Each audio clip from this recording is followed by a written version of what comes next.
Hello, everyone. Welcome to another episode. This is actually episode 25 of Alta Asks Live, the digital interview series we do here at altaonline.com. Today, I am so excited. I'm excited for a number of reasons. The first is to welcome John Freeman, the editor of Freeman's Literary Annual, the executive editor of LitHub. John's latest book is A Tale of Two Planets, Stories of Climate Change and Inequality in a Divided World. He's here today to chat about his book, the essay on establishing a new California canon that celebrates the complexity and diversity of the Golden State. He wrote this essay for Alta in our current issue, and it is wonderful and hopefully incredibly inspiring. And he's going to talk about Alta's newest and most ambitious project ever, a California book club. John's going to be in conversation today with Alta editor-at-large, Mary Melton. These two are going to chat for about 25 minutes, and then we're going to tackle your questions and comments if you have them. So please use the chat feature here, or there's a question button below. As John and Mary are chatting, I will be monitoring those and trying to offer any links, helpful links I can as they mention them. And I will return at the end to ask as many of your questions as we have time to get to. In case you're new to us, Alta is a quarterly journal focused on California and the West. Our online home is altaonline.com, and you can find more information and sign up for the California Book Club at californiabookclub.com, or simply by clicking the button directly below our video faces. With that, we've got a little bit of time and a lot to talk about, so I'm going to turn this over to my colleagues and friends, Mary and John. Thank you so much, Beth, and thank you, John, for being here. I'm really looking forward to this conversation, a conversation that really could not be more timely on every front. I think it would be a natural place to start right here in California, given what we're going through right now with these truly catastrophic fires. Not to jump right into this, but I just think this is a launching point, right? Yeah. I mean, it's what's on all of our minds here in California and all along the West Coast is we see these record-breaking fires and have air that is the most toxic of any place in the world at some places on the West Coast. And that's some heady competition, as you are all too familiar with in the world. So, yeah, air there today in Los Angeles. It's bad. It's really, I'm trying to be more disciplined about checking my AQI app that I downloaded because it was making me so anxious. So when I just go outside to take out the trash, it's bad, and nothing like what our friends are dealing with in Portland and in certain areas of San Francisco. But it's really fiery, and so much of what this book is about is about not only how your book, which I have right here, Tale of Two Planets, is about how people are dealing with this on a global scale, and the history of climate change in certain areas and catastrophes and how this fuels the way that we live. So it seems like a place right off the bat to start talking about the book. Oh, I'm really sad it's so relevant. I keep hoping that I don't know if some of the viewers feel this way. I keep hoping that there will be some intervention, that there will be some kind of powerful person or group of people, maybe even a government, that sort of suddenly step forward and say, wait a second, we can do dramatic change if we need to. And I take my hope from just how people are in a sad way, in the sense that, you just mentioned you check your AQI every day, and we've become used to some truly dramatic and dangerous trends in everyday weather and everyday life. That's kind of true the world over, and you can see that in Tales of Two Planets. But it's certainly true in California, how that we've become used to in California in all year fire season, to temperatures that are creeping up. There was 120 the other day in Southern California, and how quickly that becomes normal. And last year I published an issue of Freeman's on California, and the very first piece in it was about the aftermath of the Paradise Fire. It was by a writer named Jaime Cortez, who I hope Alta publishes, because he's got a great book of stories in the works. He came to me through another Californian, Rebecca Solnit. Sure. And Jaime wrote this piece at the very beginning of the issue just about how you really can't escape the aftermath of the fires in California. Almost everywhere you go, it's you can feel it, and you can see people that have been affected by it. And I just want to read a tiny bit from the very end of his piece, because it strikes me as something very relevant to our present moment. And it's not just, wow, the air is red, although that is pretty wild. You don't even need a filter for that. But it's it's something that I think all of us feel, and that we've incrementally decided our way into this scenario. He writes, I stand there for a moment. I take in a big breath of smoke-tinged air, and I am stunned by how deeply dystopian this scene is. The dirty twilight, the car people battered by inequity and priced out of proper shelter. He's in a parking lot, and there are people living in their cars. The people who gazed into the burning eye of climate change and fled for their lives. We did not ask for this, but we chose it. Through our action and inaction, we chose fires. We chose that smoke and this displacement. And we're all paying for it, though these people are paying more dearly than the rest of us. Of course I'm complicit in this, just like everyone else. Of course I can do better. Of course. And I think this is one of the very disquieting feelings of this moment, which is that we've known, even though there's been a great disinformation campaign to try to convince us that climate change and then the climate crisis were fictional things. I think in our bodies and in our instincts, we've known where this is leading. And that's a challenging place, I think, to write and publish into, is to move around, to acknowledge that guilt, but then to try to move around and observe what's happening and what possibilities are there. Yeah, so leads into a question about the book and your thinking behind the anthology. As I was saying to you earlier, I think for a lot of people, the thought of reading about climate change when you feel like you're really living in it, and obviously if you've been living in it, we've all been living in it our whole adult lives, at least, if not our entire lives, but to actually be confronted with it in this way. But I found in reading through the book that not only did these essays take me to different parts of the world, into places I knew very little about and had read very little about, but also they led me to have a deeper understanding of ways, speaking directly to that passage that you just read, that I feel like I could be taking more action than I do, right? That I could have less of a reaction and more of a plan of action, and more of a deeper understanding of why we're in this situation and how people have adapted in certain places to this, and what are underlying causes of what all of this is. So did all of those thoughts go into informing your decisions around what was going to go into the book, or what your hope was the takeaway would be for readers? Yeah, I didn't want to bludgeon people to death with a feeling that the end is nigh, because there's a certain, I think, destructive, voluptuous collusion in apocalyptic thinking. It allows you to just think, oh, we can't do anything, so let's just watch a bunch of Kurt Russell movies until this. So, one thing to say about the climate crisis and the environment in general and writing is it is everywhere. We are part of the natural world, even though we've built an environment on top of it. We are, as humans, part of it. And you see in fiction and novels, and whether it's realistic or not, marriage, for example, is a part of all of them. And no one says, "Oh yeah, marriage is hard, it's difficult," and yeah, I'm just sick of reading about marriage. It just pops up in novels because that's how we've organized the world. And it takes a novel like Isaac Bashevis Singer's "Enemies: A Love Story," in which the main character escapes the Holocaust by sneaking into a Gentile woman's caravan and coming to New York and marrying her out of gratitude, and then discovering that his Jewish wife survived the Holocaust while he has also acquired a mistress. And so he spends the entire novel cycling comedically between these three women in typical Bashevis Singer fashion. And this is that's taking the Holocaust and marriage and making a comedy of it. So if you can laugh about those two things, you can find humor in something as terrible and pressing as the coming climate crisis. So the pieces that I collected in here, some of them are quite dire, as they should be. Some of them are angry. Some of them are very funny.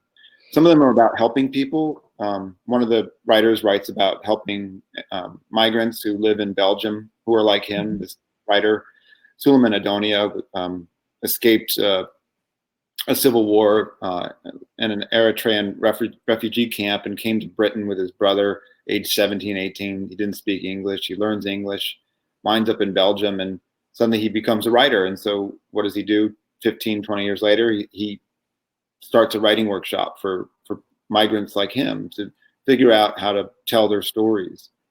And so I think a lot of the writers in these pieces are they're both acknowledging something that they hadn't yet entirely stated, which is just how bad the climate crisis is where they are.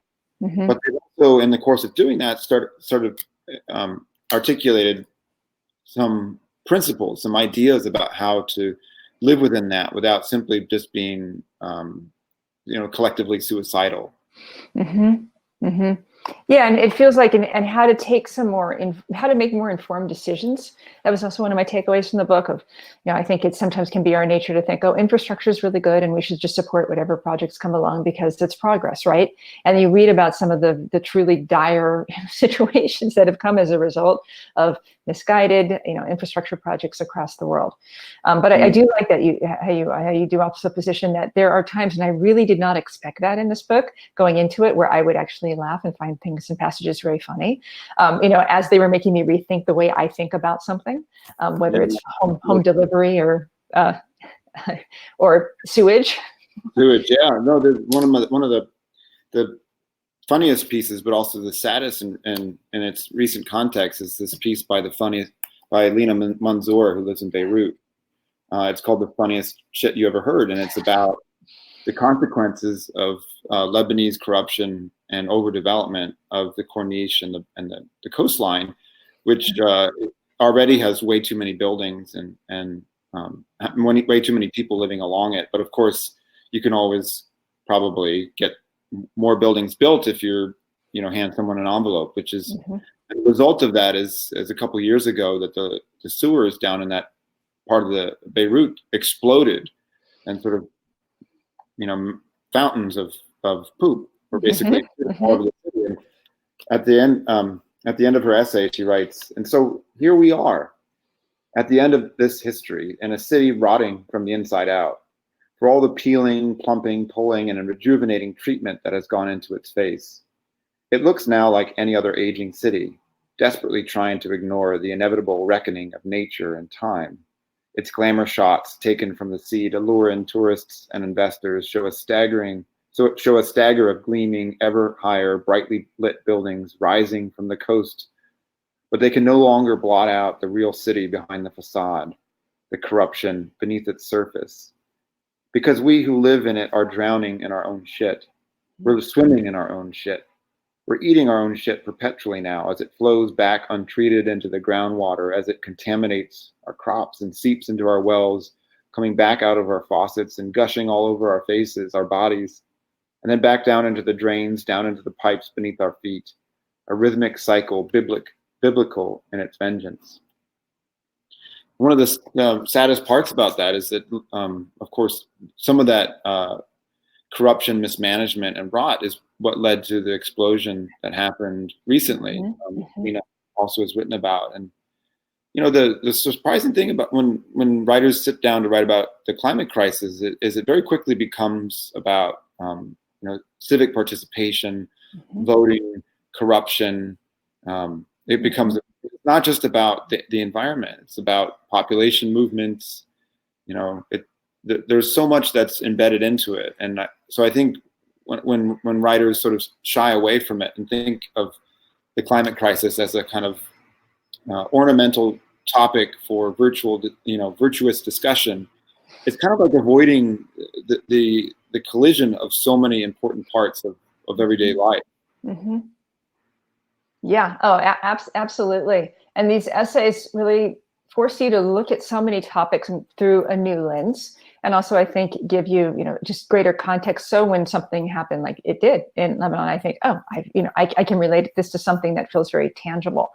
I think that looking through things through a different lens really fueled a lot of what your essay was for Alta. And if you could tell everyone a little bit about how that call for a new California curriculum, reevaluating what it is that we're teaching our in schools came to be, what your thinking was behind that, and did your work on Freeman's California inform any of that? And because all of this will lead to informing what is the California Book Club and which rose out of that essay. It was absolutely connected because I sat down, I came out to the Northern California Booksellers Association annual conference, which is as exciting as it sounds, but the people are super great.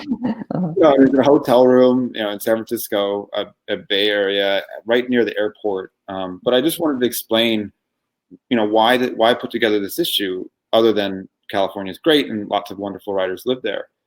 And I realized growing up in California, as I did, I didn't read Californians. I mean, essentially, this was the 1980s and 1990s, during the third wave of Chicano literature, during an explosion of Asian American literature like Maxine Hong Kingston and Amy Tan, Gus Lee, during the AIDS crisis when Randy Shilts was basically chronicling that for the San Francisco Chronicle and writing what would be for many years the best book about HIV and AIDS. We read none of that. And instead we read about nature from Emerson. We read about class by reading Fitzgerald. Right. And California literature was just seen as not cultural enough. It wasn't seen as serious enough. And that there's so many reasons why that's, I think, wrong-headed. But the happy news is that in the intervening 30 years since I was a child, there's been a continuous explosion of literature across California by native-born people or people who come to California that is both about the state and about Western American life, that is truly exceptional. And it comes in all shapes and sizes, from the miniaturization of Maggie Nelson's essays and Kay Ryan's poems. She's been doing those for a while, to Javier Zamora's recent work, in his debut collection of poetry, to Robin Cost Lewis's debut book. I mean, it's just every single form that you want to work in, whether it's T.J. Stiles across the Bay, writing the kind of presidential and industrialist biographies that he's doing, or Rebecca Solnit, with her kind of ongoing exploration of feminism and its battles and its recent essays. I mean, it's an exciting time to be a Californian as a reader and as a writer, and I think that has civic dimensions. When you think about what happens when a group of people get together and start talking about a largely fictional space, because California, as we know from the history of the state, is a kind of misnomer from the very beginning. And states and nations are fictions too. But there's something useful getting together and saying we are together in this space. Well, what are the parameters of it? What is it? What language does it use? What stories do we prize? What parts of its history do we care about? And to me, that's a very important part about discussing literature. And so this book club is a thrill, because I think some of the most exciting things happening in California literature are bringing back and questioning and re-narrativizing parts of its history and who lives in the state and how they got there. And that to me is an essential part of being alive as a Californian. We talk about this quite a bit at Alta. Why do you think it is that people outside of the state so often get the state wrong, or don't seem to quite understand what? Yeah, that's a good question. I think partly it's the distortion of the film industry. Like for a long time, like I don't want to blame this all on Point Break, but we blame so much on Point Break. It's okay. Gary Busey was great in Point Break. That was one of his finest roles. But if you looked at how many people in California actually surf versus the number of people who live there, you would actually think, wow, oh my God, I have a completely distorted idea. But this idea of Californian life, which was pumped up by the Beach Boys, put into films and broadcast around the world, has an incredible staying power. But from the very beginning, the myths of the state were distorted. You and I were talking the other day about C. Pam Zhang's new novel, How Much of These Hills is Gold, and the gold rush. And growing up, in the 80s and 90s in California, I encountered that as a largely positive entrepreneurial go it alone kind of mode of you just get your axe and go into the hills and maybe you get rich kind of story. Cartoony. It was cartoony, wasn't Yes. it? Yeah. Before Deadwood, or it was a cartoon. But that's not that's a cartoon when compared to the actual history and what it meant for 300,000 people to come to the state in a little over 5 years, half of whom were from outside the United States, a tenth of whom were Chinese. What that did to the state's sense of itself as it was developing and becoming a state, and what sort of frontier justice non-Americans were greeted by. American being a pretty loose term at the time anyway. And so there's lots of California history that needs to be, I think, investigated and retold. And that's a great time, I think, for literature.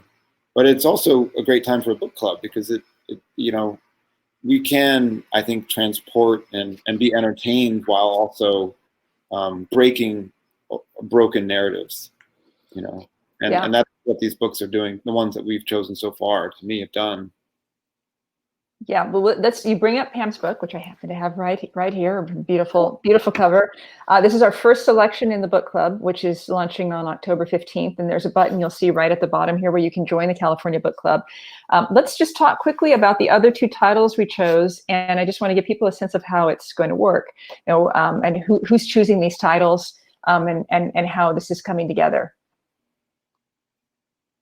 So yeah, John, this our second title. I think you have that one handy, right? Yep. You want to just talk just quickly about the next two titles? This is Reina Grande's memoir about her parents' basically dangerous trek from Mexico to the American dream, if you will, and about how differently that broke down for her mother versus her father, about growing up as the child of this experience. It's a classic memoir of coming to America and its costs and to some degree the upsides of it. And it's a journey that I think has been dangerously and unfairly stigmatized by everyone up to the president of the United States, which I think is unconscionable and incredible. And this book is really beautiful, and parts of it are even funny, and I think having her on will be exciting. We're going to have all the writers of these books on for each book club to talk about the writing of the book and the experience of publishing the book, and in the case of Reina, the experiences that she's writing about here. Great. Yeah, and our December choice is a Walter Mosley classic. Sorry, it's shiny because it's the first edition, which I will guard with my life. Devil in a Blue Dress, Walter Mosley's first book from 1990, which started the Easy Rawlins mystery series, set in Los Angeles. It's like basically a Black Philip Marlowe, and it maps LA in such a beautiful way, both the history and the time. And I think Mosley's publishing his 50th book this week. Yeah, right. And I have to say, as someone who started late myself, he published this book when he was 38, and less than in around 30 years he's become, well, this month he was also announced as the winner of the Lifetime Achievement Award by the National Book Foundation. So we're gonna have Walter on. He's a wonderful talker and hilarious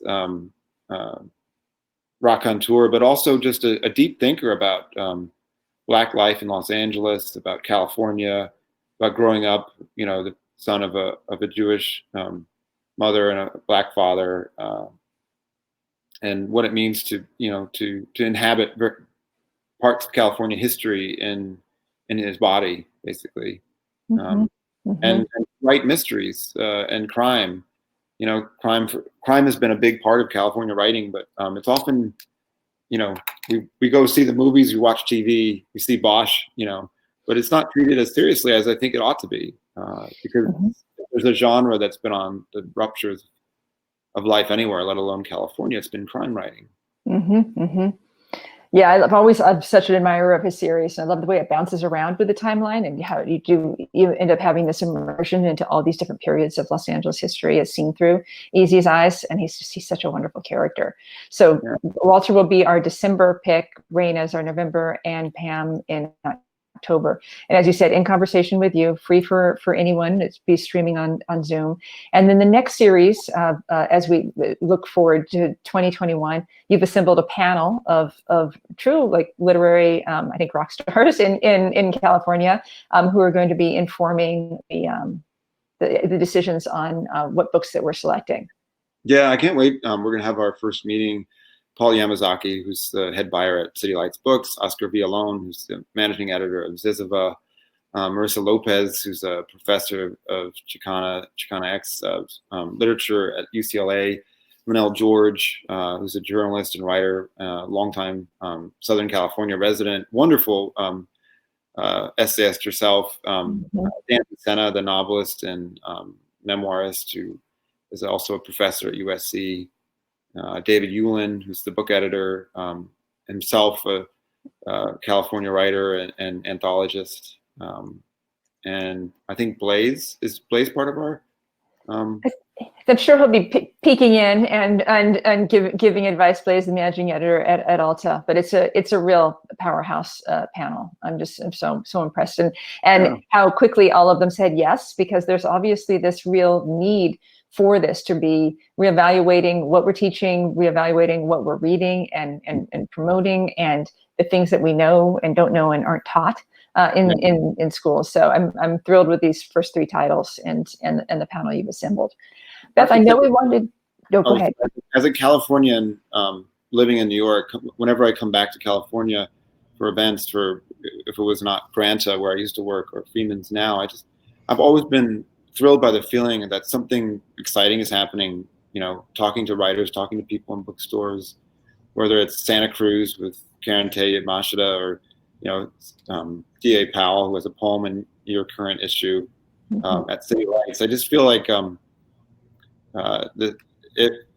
I've never, ever fallen prey to the idea that the East Coast is the center because there's so much obvious energy when you come to California, or whether you never left. It just feels like the literature is creating a space that's enlarged.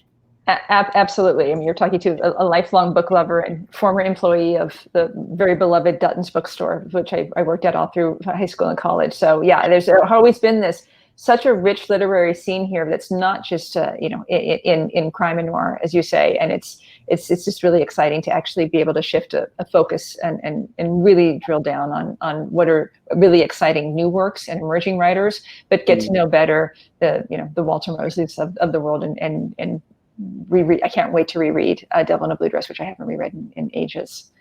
So Beth, I know we have a few questions from our viewers, so I want to be sure we open it up to that. Hello. We do. I'm excited to read Devil in a Blue Dress, having seen the movie. Excellent adaptation, by the way. They're not always good, but that one's really good. No, I know. Okay, well, so let's see. First question, John, is there a nonfiction history book you recommend for those interested in learning about California, its history, diverse regions, peoples, etc.? God, I almost want to run away from this couch because I know exactly where the book is and what color it is. It's a 6-volume history of California that's being written by a Los Angeles academic. And there was a single volume of a abridged version of it. I'm going to put a peg in that answer because it's an incredible sort of year-to-year, 30-year chunk. Kevin Starr, thank you, Bob Wolf. And yeah. So. Oh, this is like phone a friend. Oh my God. Yeah, I was wondering if that. Yeah, Kevin's series is really deep and fantastic. The go-to one that I always send people to is actually quite old, but it's still fantastic, which is Carrie McWilliams' Southern California Country, An Island on the Land, which is just a beautiful book. Even though it was written 70 years ago at least, it's still urgent. I mean, you read it and it's still the way the chapters just are still incredibly relevant, and it's a really excellent book. All of Carrie McWilliams' work is terrific, but I'm a huge fan One of that. book I just want to mention here, because I don't know if we'll pick it for the book club, but I have a secret soft spot to it because I grew up in the suburbs in California, which is DJ Waldy's Holy Land. Holy Land, which is Yes, just absolutely. a masterpiece about the suburbs. It is. It's short and moves quickly. It's a good entry book into Southern California history for sure. He's wonderful, and he just has a new anthology that's out right now as well. We love DJ. And he contributed to Alta. And he's contributor to Alta. Yes. Well, while we're on the topic of the books behind you, are all of those yours? Yeah, pretty much. I mean, I share this house with my partner, who's a literary agent, who was a former bookseller. So the result of that is that these books are all alphabetized, which upsets me greatly, because I like to arrange books impressionistically, never by color, never spine out.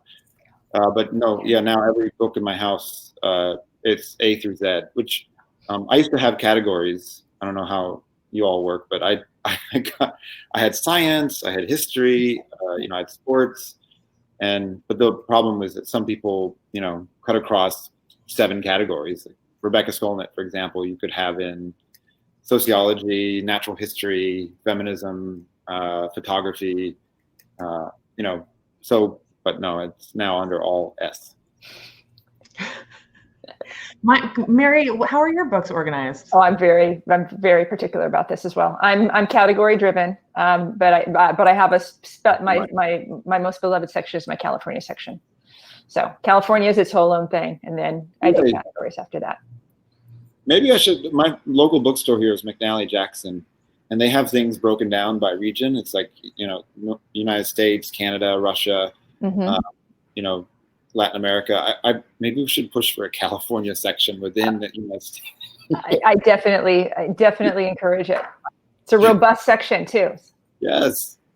Very robust. All right. Speaking of that section, John, can you recommend any obscure poets, authors, songwriters who have a sense of the absurd, surreal, humor, satire for these end of days? For the end of days. Oh, that's a great question. Not California, just absurd in general. Sure. Something to get through the day. Actually, it depends. There's 2 reasons why this is a relevant answer. One is that there's a large Danish population. The largest in America is in California, for reasons I don't quite understand, but I'm sure we could get to if we stayed on here long enough. But the Tales of Two Planets has a Danish poet in it named Lars Skinnebach, and he's translated by a California translator named Susanna Need, who lives in San Diego. And there are poems of his floating around, and I just want to read this because it is probably the best end of days poem I've actually ever read. It's about 18 lines long, maybe 60 words in total, and it just goes like this. And the book is called Chiaptwaki, which is the end of the world as we know it. Must have been a REM fan. One year I lived on sandworms and lay down in the dunes. When the disco closed, when the border closed, the interpreters killed immigrants and put the heads on stakes. I hid my knives in the heather, laid sliced off lips on the hummocks as a sign for others lost in it all. And when the ants came, I followed them down underground where they lived, blocked their exits and plundered their nests and plundered their stores, minerals, eggs, and dust, minerals, food, and knowledge, and poured saliva into their saliva. The first poem I've read that was sort of took on the perspective of the polluter. But to recommend something that you could probably go to City Lights or Brahmins or something in Santa Cruz bookshop or whatever and walk in and get. The writer Samantha Schwablin's work, I think, speaks very much to an out of ordered world. She wrote a book called Fever Dream, and she has a story collection and a new novel. that just came out this year, and all of them are about a world that's sort of mutating, kind of out of control. I would recommend her. And the other poet I picked up was the Portuguese poet Pessoa. I think there's a real sense of loneliness and isolation in End of Days, even though everyone's in it together. I think it causes you to think quite a lot about what matters, and I think there's a lot of depression involved in it, where you retreat into yourself.